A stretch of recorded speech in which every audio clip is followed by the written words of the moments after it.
নমস্কার। আজকে আলোচনা করব এমন কিছু সংস্কার নিয়ে যা বহু প্রাচীনকাল থেকেই মেনে চলে আসা হচ্ছে এবং এইগুলি আসলে কি সংস্কার না কুসংস্কার এবং এর পিছনে বিজ্ঞানসম্মত কি যুক্তি রয়েছে সেই নিয়ে আলোচনা করব।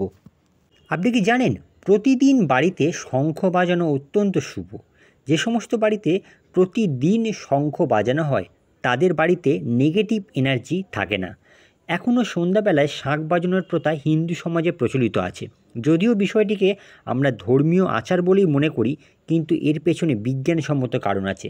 বিজ্ঞানীরা গবেষণা করে যে তথ্য আমাদের সামনে উপস্থিত করেছেন তা হলো শাঁখের আওয়াজে বিভিন্ন ইনফেক্টিভ ব্যাকটেরিয়া রোগ সংক্রামক জীবাণু ধ্বংস করে।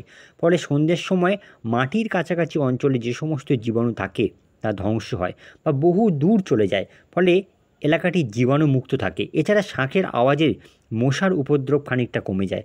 তাই প্রথাটি সম্পূর্ণ বিজ্ঞানসম্মত। আজকের দিনে এর প্রয়োজন আমাদের কাছে অনেক বেশি, আর যিনি শাঁখ বাজান তার হৃদযন্ত্রটিও সবল থাকে। এক ডাকে সাড়া দিতে নেই, কারণ কি জানেন? বহুদিন ধরে আমাদের সমাজে এই রীতিটি প্রচলিত রয়েছে। রাত্রিবেলা কেউ যদি এক ডাক দেয় তাহলে সেই ডাকে সাড়া দিতে নেই। এমনকি ঘরের লোকও যদি কেউ বাইরে থেকে ডাকে তাহলেও এ কথা মেনে চলা উচিত। এটি একটি সংস্কার বহুদিন ধরে, কিন্তু এই সংস্কারের পিছনে কি যুক্তি রয়েছে? কারণ মানুষ ঘুমোবার পর তার শরীর অচেতন অবস্থায় চলে যায়। এই অবস্থায় একবারে তার ডাক কানে পৌঁছলেও অনেক সময় সঠিকভাবে বোঝা সম্ভব হয় না কে ডাকছে। কাজে এই সুযোগটা দুষ্ট লোকেরা নিতে পারে। এর ফলে হঠাৎ করে যদি আপনি বাড়িতে কারো ডাক শুনে এক ডাকে দরজা খুলে দেন, তাহলে অপরিচিত ব্যক্তি ঘরের ভেতর ঢুকে আপনার জীবনহানি কিংবা সম্পত্তির হানি ঘটাতে পারে। এই জন্যই এই সংস্কার দীর্ঘদিন ধরে চলে আসছে, এই এক ডাকে না সাড়া দেওয়ার। এখনও বহু বাড়িতে মেনে আসা হয় রাত্রেবেলা শাক খাওয়া উচিত নয়। রাতের বেলা অনেকেই শাক খান না, কিন্তু এর পিছনে বিজ্ঞানসম্মত কী কারণ রয়েছে? যে কোনো শাকই পিত্তবর্ধক। দিনের বেলায় শাক খেলে পাকস্থলী তা হজম করতে সক্ষম, কিন্তু রাত্রে পিত্তবর্ধক জিনিস খেলে তা হজম হতে অসুবিধা হয়, দেহ ক্ষতিগ্রস্ত হয়, যেটিকে খুব যত্ন সহকারে বেছে খেতে হয়। কারণ এই শাকের মধ্যে নানান রকমের জিনিস থাকে যা আপনার রান্না করার সময় সেইগুলো কিন্তু রাত্রিবেলা দেখতে না পেয়ে আপনারা সেগুলোকে রান্না করে দিতে পারেন। এই জন্যে হয়তো বহু প্রাচীনকাল থেকে এই শাককে রাত্রে খাওয়ার কথা বারণ করা হয়েছে। আপনি হয়তো জানেন প্রতিদিন স্নান করার পর তুলসী মঞ্চে জল দেওয়া উচিত। জল দেওয়ার পিছনে কি বিজ্ঞানসম্মত কারণ রয়েছে? স্নান করে এসে তুলসী মঞ্চে জল দেবার প্রথা বহু কাল ধরে চলে আসছে, কারণ জল না দিলে তুলসী গাছ মরে যেতে পারে। এটি একটি অত্যন্ত গুরুত্বপূর্ণ, কারণ বাড়ির ভেতরে তুলসী গাছ থাকলে বাড়ির নেগেটিভ এনার্জিকে দূর করে। তুলসী গাছ বাড়িতে থাকার প্রয়োজনীয়তা যে কত তা আজ বলে দেওয়ার প্রয়োজন হয় না। তাই এটি বহু কাল ধরে চলে আসছে। প্রত্যেকটি বাড়িতে উঠানে তুলসী গাছ রেখে বহু কাল ধরে সেই তুলসী গাছে স্নান করার পর জল দেবার প্রথা চলে আসছে। মা ঠাকুমাদের কাছ থেকে শুনেছেন বিড়াল কুকুর কাঁদলে খারাপ। কারণ কি? বাড়িতে বা আশেপাশে কুকুর বা বিড়াল কাঁদলে ঠাকুমা দিদিমাদের বলতে শোনা যায়, ওই লক্ষ্মী ছায়াটি তাড়াতো, নিশ্চয়ই কোনো অমঙ্গলের খবর নিয়ে আসছে।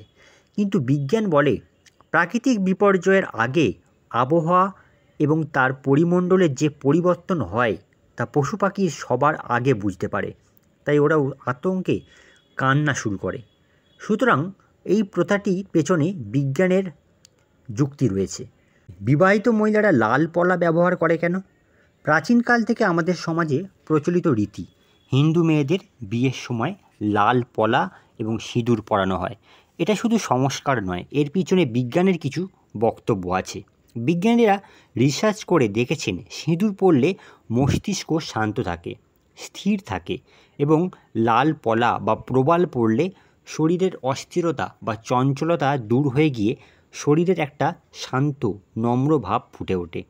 তাই জ্যোতিষ বিজ্ঞানের মতে এই যে সংস্কারটি মেনে চলে আসা হচ্ছে সেটি কিন্তু অত্যন্ত যুক্তিসম্মত। আপনি হয়তো শুনেছেন কোনো কাজে বেরোলে অথবা যাত্রাকালে পেছনে ডাকা উচিত নয়। কী কারণ? এর পেছনে কি যুক্তি রয়েছে? বিজ্ঞানসম্মত কি যুক্তি? যে কোনো কাজ করবার সময় মন আমাদের স্থিরভাবে আমরা যাত্রা শুরু করি, যতক্ষণ সে কাজটি সম্পূর্ণ না হয় ততক্ষণ মনের ওপর কাজটি করবার জন্য একটা অদম্য আগ্রহ থাকে। কিন্তু পেছন থেকে ডেকে বাধা দিলে সে কাজটি করার সেই মন হয়তো নষ্ট হয়ে যেতে পারে। এছাড়া পেছনে ডাকলে কাজটি বিলম্বিত হতে পারে, দেরি হতে পারে, কোনো রকমের অন্য কোনো বাধা চলে আসতে পারে। তাই মনোবিজ্ঞানের দিক থেকে এই সংস্কারটি কিন্তু অত্যন্ত যুক্তিযুক্ত। বহু প্রাচীনকাল থেকে মেনে চলে আসা হচ্ছে যে ঘরের দুয়ারে বসা উচিত নয়। ঘরের দুয়ারে বসলে আজও ঠাকুমা দিদিমাকে বলতে শোনা যায়, দুয়ারে বসিস না, দেনা বাড়বে। যদিও এর পেছনে কোনো সঠিক যুক্তি নেই, তবু মেনে চলাটা উচিত। কারণ দুয়ারে কেউ বসে থাকলে অন্যের চলাফেরা করতে অসুবিধা হতে পারে। অনেক সময় অসাবধানতাবশত হোঁচট খেয়ে পড়ারও সম্ভাবনা থাকে। এছাড়া গায়ে পা লাগলে সেটি কিন্তু সম্মানীয় ব্যক্তির দিক থেকেও অসম্মানের কারণ।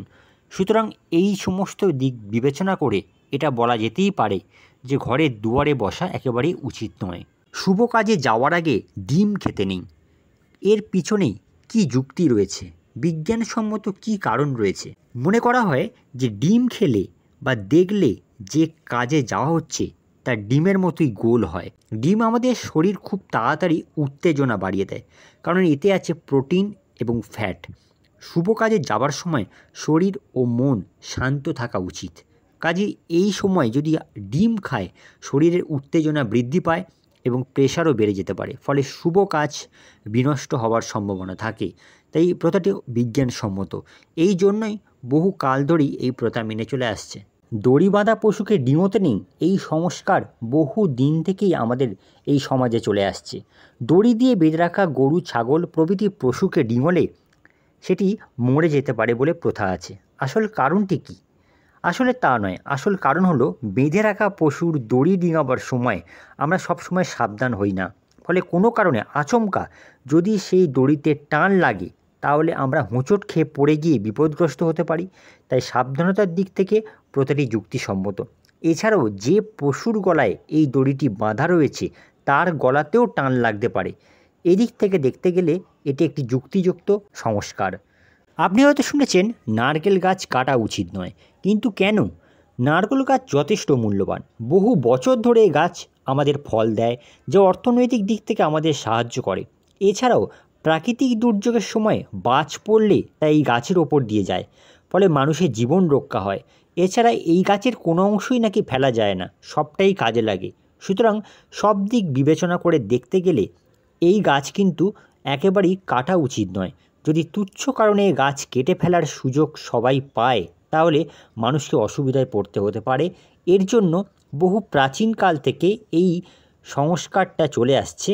পৌষ মাস, চৈত্র মাস ও ভাদ্র মাসে বাড়ি থেকে কাউকে তাড়াতে নেই। কারণ কি? কেন এই তিনটি মাসই কেন এত গুরুত্বপূর্ণ? বাড়ি থেকে কাউকে তাড়াতে নেই এই তিনটি মাসে কেন বলা হয়?